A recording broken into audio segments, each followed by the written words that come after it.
Bir-birimizga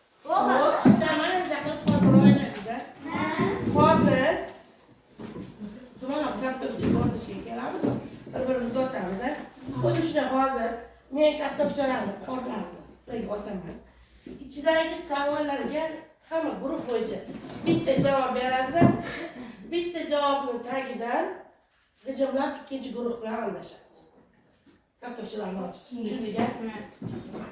Hali birinchi guruh, ikkinchi guruh, uchinchi guruh. Hali boshlaymiz. Savolni o'qiymiz va tagidan javob qo'shamiz.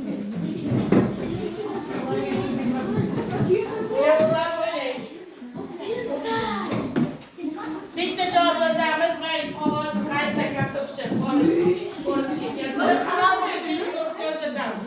Dersiga birinchi hamma qog'ozga yozib o'tish. Hali kimda qoldi katta o'qishlarimiz biz yarim bo'lsin.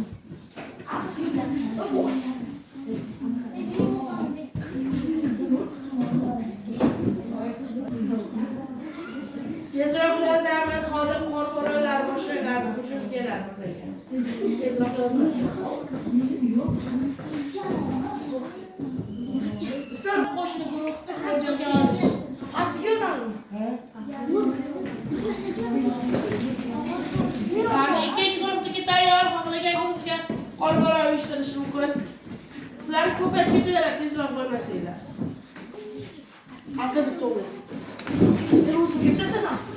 Hocamlar xohlagan guruhga ochishimiz mumkin. Qani tezroq.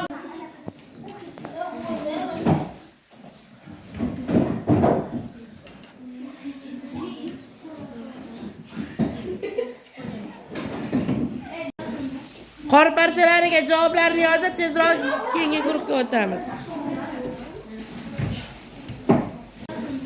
Qor parchalariga javoblarni yozib, tezroq keyingi guruhga o'tamiz.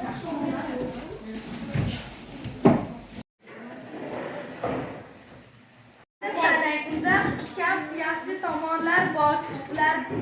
Uning yaxshi tomonlari yo'q, yaxshi tomonlari yo'q, yaxshi tomoni yo'q. Qora rangdagi foydali narsalarni sanaydi.